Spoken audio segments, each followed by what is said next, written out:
For more than a century, there's a place in Union City known as Dead Man's Hollow. As a kid, I always heard that somebody hung themselves there, but that's not the case. Hi, I'm Chief Mathis. This right here is Officer Ezra, and today we're bringing you the true crime story of Dead Man's Hollow. The murder of a 35-year-old woman named Fanny Parks Lathrop, her killer running off into the night wearing only a nightgown. What ensued was a weeks-long manhunt, a town gripped in fear. This was a story that left its mark on Union City over 100 years later. More than 2 weeks after the murder, a body was found in a swamp behind what is now our senior center.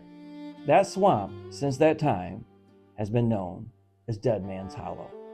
Let's turn the page back to August of 1914. This is Fanny Parks Lathrop, a 35-year-old divorcee who had been living and working in Grand Rapids. While there, she had met a 25-year-old man named Willard Blank. The two rented a room together, posing as husband and wife. Over time, Blank became infatuated with her. He asked Fanny to marry him more than once, but she turned him down, largely because of the age difference. By mid-August, their relationship had become strained, and Fanny returned home to Union City to stay with her family on Charlotte Street. Unfortunately, Willard followed her. On the evening of August 18th, he arrived, uninvited, at her parents' home. Despite the situation, they allowed him to stay overnight in a spare room, perhaps thinking the situation would calm. Instead, things became far worse. Shortly before 3 a.m. on August 19th, Blank called out to Fanny, claiming he was ill. Concerned for his well-being, she came to his aid. As she came to his aid, he attacked her. According to the report, Blank seized her from behind and cut her throat twice with a straight razor. Then he fled into the night wearing only a nightshirt and trousers. Her mother and uncle heard the screams and ran to Fanny. The uncle reported seeing Willard flee out the front porch. She died in her family's arms only minutes later, and Willard Blank disappeared into the darkness. What followed was an intense 15-day manhunt. Willard Blank had vanished into the darkness without a trace. Within hours, law enforcement had set up roadblocks in a 10-mile radius around Union City, stopping travelers and checking anyone coming or going. Bloodhounds were brought in from Indiana. Newspapers across the state and even the country picked up the story. Union City was on edge.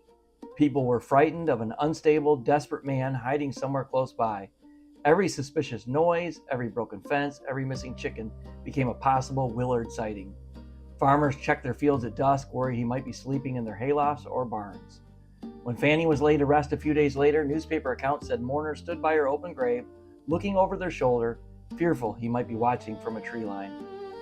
As the days passed with no arrest, anxiety only grew. To calm the town, law enforcement eventually released a statement saying they believed Blank had killed himself and thrown his body into a nearby lake. But they were partly wrong. On September 4th, 1914, 15 days after the murder, Union City druggist Latham Miller was trying to corral his horse, which had wandered into the swamp behind what is now the Union City Senior Center. In that swamp, he spotted what looked like a discarded white sheet. When he walked closer, he realized it wasn't a sheet at all. It was Willard Blank, still wearing his nightshirt, just 2 blocks from the scene of the murder. Miller collected the $100 reward, which today would be roughly $3,100. Blank was buried unceremoniously in Riverside Cemetery in an unmarked grave in the pauper section. I'm here in Riverside Cemetery to visit the grave of Fanny Parks Lathrop. And while this story has been a lot about Willard, and the Dead Man's Hollow name came from the body found in the swamp and the manhunt that was led, the story really should be about Fanny Parks Lathrop, a 35-year-old divorcee trying to put her life back together. She's a daughter, a friend, and by all accounts, a really good person who did not deserve what happened to her.